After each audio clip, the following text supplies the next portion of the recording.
বসে বসে মৃত্যুর প্রহর ঘোরা ছাড়া আর কোনো উপায় নাই। এত বড় পাথর এখান থেকে সরাইতেও পারবো না, আর বাঁচতেও পারবো না। একজন ডাক দিয়ে বললেন, তোমার জীবনের সর্বোত্তম আমল দিয়া আল্লাহর কাছে ফরিয়াদ করো, আল্লাহর কাছে প্রার্থনা করো তোমার জীবনের সর্বোত্তম আমল দিয়া। এবার এক ব্যক্তি হাঁটু গেড়ে বসে গেছে। বসে যাওয়ার পর ডাক দিয়ে বলে, রব্বুল আলামিন, আমার বৃদ্ধ মা বাড়িতে আসিল, বৃদ্ধ মা বাবা ছিল, আমি মেষ চড়াতাম, বকরি চড়াতাম। আমি যখন বাড়িতে আসতাম আমি দুধ দহন করে তারপরে নিয়ে আসতাম।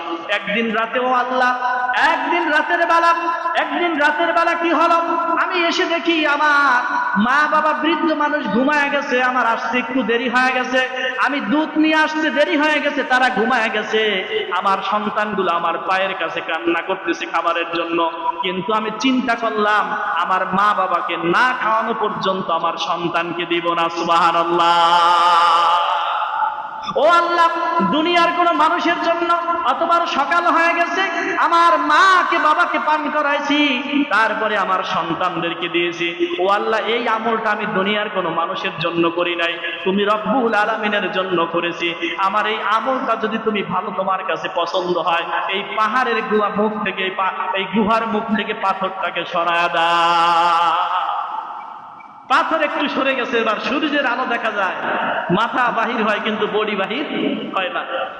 আর এক ব্যক্তি দাঁড়ায় গেল, লম্বা হাদিস, যেহেতু পিতামাতার কথা বলতেছিলাম, তিন ব্যক্তি তিনটা দোয়া করলো। আর এক ব্যক্তি হাঁটু কেটে বয়সে বসে গেল, রব্বুল আলামিনের কাছে হাত বাড়ায় বলে, রব্বুল আলামিন, আমার চাচাতো বোনের সাথে আমার এমন একটা সন্ধি চুক্তি হয়ে গেল, আমার চাচাতো বোনের সাথে আমি ব্যভিচার করার জন্য তাকে আহ্বান করলাম। আমার চাচাতো বোন কমিটমেন্ট দিল 100 স্বর্ণ মুদ্রা, যদি আমাকে দিতে পারো তাহলে আমি তোমার সাথে ব্যভিচার করতে রাজি। এরপর চাচার আমি 100 স্বর্ণ মুদ্রা কালেকশন করতে বাহির হয়ে গেলাম। 100 স্বর্ণ মুদ্রা নিয়ে আমি হাজির হয়ে গেলাম। আমি আর আমার চাচাতো বোন একটা পাহাড়ের গুহায় চলে গেলাম।